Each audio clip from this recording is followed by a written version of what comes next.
Halo semuanya, dan selamat datang di bedah materi kita kali ini. Pernah nggak sih Anda ngerasa udah banting tulang setiap hari? Mungkin sampai ngambil beberapa pekerjaan sekaligus, kurang tidur. Tapi secara finansial kok rasanya jalan di tempat ya? Nah, hari ini kita bakal ngebongkar sebuah materi yang luar biasa menarik dari wawancara bareng entrepreneur Denny Santoso.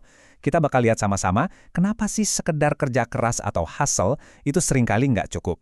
Dan, percaya atau tidak, pikiran kita sendiri tuh sering banget secara diam-diam nolak uang yang lagi mati-matian kita kejar. Capek banget kan rasanya? Kita ini kan hidup di era di mana kita dijejali pemahaman kalau keringat dan kelelahan fisik itu adalah satu-satunya tiket menuju kesuksesan. Tapi, ayo kita jujur-jujuran sebentar. Kenapa sih usaha fisik yang gila-gilaan itu sering banget gak kelihatan hasilnya di saldo rekening kita? Kok bisa ada orang yang kerjanya kelihatan santai banget, tapi rezekinya ngalir terus? Nah, usut punya usut, jawabannya bukan ada di seberapa kuat otot Anda atau berapa jam Anda kerja, tapi di sesuatu yang jauh lebih dalam dari itu. Oke, coba perhatikan fakta yang satu ini, karena ini lumayan bikin merinding. 95%, ya 95% dari semua keputusan, tindakan, sampai cara kita ngerespon hidup itu sepenuhnya disetir oleh pikiran bawah sadar kita. Bukan dari tekad atau willpower sadar kita. Jadi kalau selama ini Anda sering nyalain keadaan di luar sana atas kondisi dompet Anda mungkin lagi nutup mata dari direktur utama yang sebenarnya lagi ngendalin hidup Anda di balik layar. Dan direktur itu adalah alam bawah sadar Anda sendiri. Ini benar-benar ngegambarin masalah utamanya dengan sangat jelas. Bayangin deh, di satu sisi, otak sadar Anda dengan penuh semangat teriak, "Gila, gua harus bisa ngehasilin 100 juta bulan ini." Tapi di sisi lain, jauh di dalam program bawah sadar Anda, ada suara kecil yang dari dulu ngomong, orang kaya itu serakah, atau uang tuh cuma bikin masalah. Coba pikir, kalau diam-diam Anda sebenarnya benci sama orang kaya, pikiran bawah sadar Anda pasti bakal nyabotase semua peluang besar yang datang. Kenapa? Ya karena dia nggak mau Anda berubah jadi sosok yang Anda benci.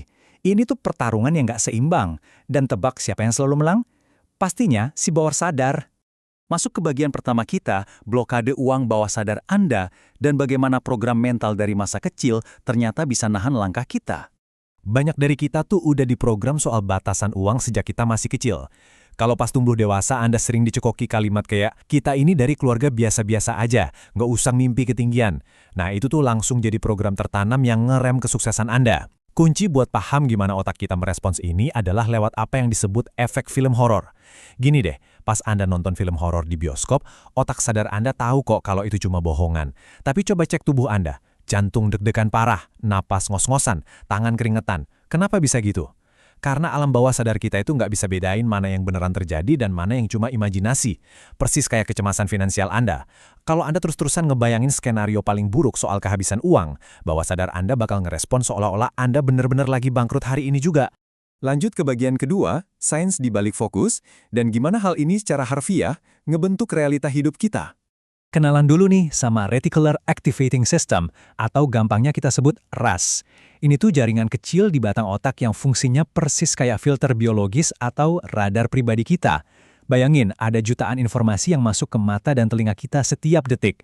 Kalau otak kita harus memproses itu semua, wah bisa meledak kepala kita. Jadi RAS ini tugasnya nyaring informasi dan cuma menyoroti hal-hal yang emang lagi Anda jadiin prioritas atau lagi Anda fokusin di kepala Anda saat ini. Biar lebih kebayang, kita pakai teori mobil merah deh. Pernah nggak sih Anda tiba-tiba pengen banget beli mobil warna merah? Terus besoknya, ajaib banget, Anda mulai ngelihat mobil warna merah di setiap lampu merah, di jalan tol, sampai di parkiran minimarket. Pertanyaannya, emangnya semalam pabrik mobil tiba-tiba lembur produksi jutaan mobil merah? Ya jelas enggak lah. Mobil-mobil itu dari kemarin-kemarin emang udah ada di sana. Cuma RAS Anda ngefilter itu karena dianggap nggak penting. Tapi begitu pikiran Anda fokus ke mobil merah, radar otak Anda langsung nyala dan nangkap semua peluang itu. Nah, sekarang coba deh kita terapin teori radar ini ke keuangan Anda. Kalau Anda tiap hari berdoanya fokus banget buat melunasi utang, sadar nggak sih kalau kata kunci yang ditangkap sama radar otak Anda itu justru utang? Ujung-ujungnya, Anda malah bakal lebih sering ketemu masalah, tagihan, dan makin cemas. Coba kita putar sedikit radarnya. Gimana kalau Anda mintanya uang atau peluang finansial secara spesifik? Dengan gitu, Anda langsung memprogram otak buat mulai nyari ide bisnis, jalan keluar, atau celah keuntungan yang mungkin selama ini lewat gitu aja di depan mata Anda. Oke, kita masuk ke bagian ketiga, visualisasi 3 keberuntungan, atau faktor-faktor utama yang nentuin nasib kita. Waktu ngomongin soal faktor kesuksesan, Denny Santoso ngebahas satu kerangka yang menurut saya luar biasa banget. Yang pertama itu heaven luck atau takdir bawaan lahir kita, ya ini mah udah di luar kendali kita lah ya. Terus yang ketiga ada earth luck, ini soal lingkungan fisik atau tempat kita berada. Tapi yang benar-benar harus kita perhatiin adalah elemen yang di tengah ini, man luck. Kenapa? Karena ini adalah zona kendali mutlak kita. Ini soal mindset Anda, usaha Anda, gimana Anda memprogram otak Anda, dan action apa yang Anda ambil tiap hari. Jadi, kalau ngerasa hidup lagi mentok, start dari sini. Perbaiki man luck Anda dulu. Bagian keempat kita menjadi magnet uang. Kenapa sih kita harus mulai berhenti buat terus-terusan mengejar? Yuk, kita main tebak-tebakan emosi sebentar. Coba Anda bayangin, Anda lagi jalan-jalan santai di mall eksklusif. Terus Anda masuk ke butik mewah sekelas Hermes atau Louis Vuitton gitu. Jujur ya, apa yang Anda rasain saat itu? Apa Anda ngerasa senang, pede, rileks saja? Atau malah tiba-tiba ciut, malu, terus takut karyawan tokonya bakal ngeliatin Anda dari atas ke bawah karena baju Anda? Nah, kalau yang muncul itu rasa takut atau minder, ini tanda bahaya yang harus diwaspadai. Itu artinya, vibrasi Anda saat ini masih vibrasi kekurangan dan ketakutan. Buat jadi magnet yang beneran, Anda tuh harus mulai ngerasa kaya, bahkan jauh sebelum uangnya ada di tangan. Tapi tunggu, jangan salah paham ya. Merasa kaya itu bukan berarti Anda tiba-tiba ngambil kartu kredit, terus belanja gila-gilaan cuma buat pamer. Wah, bisa hancur kalau gitu. Merasa kaya itu murni soal kondisi internal kita. Itu adalah perasaan damai, ngerasa tenang kalau rezeki itu gampang dicarinya, dan ada kepastian di hati kalau Anda tuh berkecukupan. Nah, vibrasi yang tenang dan stabil inilah yang sebenarnya narik peluang datang, bukan kepanikan atau rasa tergesa-gesa. Terus pertanyaannya, kapan dong waktu paling pas buat masukin perasaan damai dan kaya ini ke kepala kita? Jawabannya ada di kondisi gelombang otak theta. Ini tuh momen transisi di mana kita lagi super relax, tepat pas Anda udah setengah ngantuk di malam hari, dan beberapa menit pertama pas Anda baru aja buka mata di pagi hari. Di momen-momen ini, filter logika di otak sadar kita tuh lagi turun-turunnya. Seakan-akan ada pintu belakang yang kebuka lebar, langsung nembus ke pikiran bawah sadar Anda. Jadi gimana cara kita manfaatin kondisi tete yang berharga ini? Rutinitasnya gampang banget sebenarnya. Pertama, ini penting banget.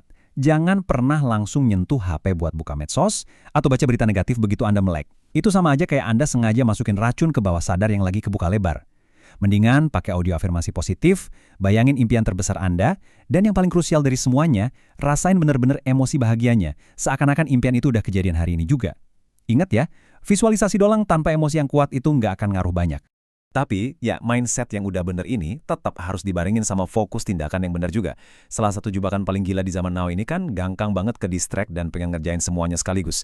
Ibaratnya gini, bayangin Anda lagi nyari air.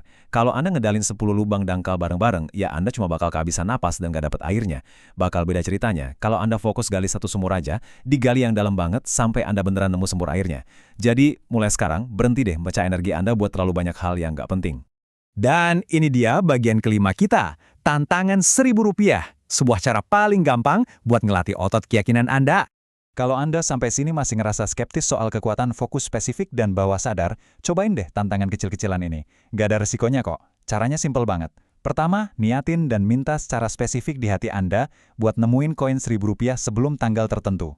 Langkah kedua, dan jujur ini yang paling menantang, lepasin aja. Udah, lupain. Jangan sampai Anda jalan kemana-mana sambil nunduk nyariin koin. Kalau Anda terobsesi, itu sama aja Anda lagi ngirim sinyal kekurangan. Santai aja.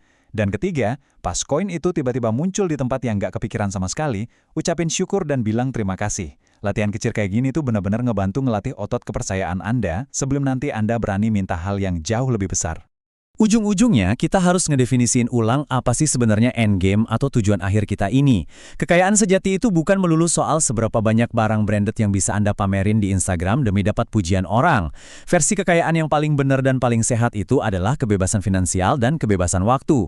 Ini tuh soal gimana Anda punya kendali dan otonomi 100% atas hidup Anda sendiri, tanpa harus terus-terusan didikte sama uang atau dikejar-kejar deadline kerjaan. Nah, itu semua ngebawa kita ke satu pertanyaan penutup yang lumayan dalam nih. Coba perhatiin pikiran Anda begitu bedah materi ini selesai. Apakah Anda sekarang ngerasa penuh dengan harapan, rasa syukur, dan semangat? Atau Anda mau balik lagi ngeluhin betapa capek dan susahnya hidup ini? Selalu ingat ya, pikiran bawah sadar Anda itu nggak pernah tidur. Dia selalu dengerin apa yang Anda pikirin. Jadi pertanyaannya, apa nih yang mau Anda tarik masuk ke dalam hidup Anda hari ini?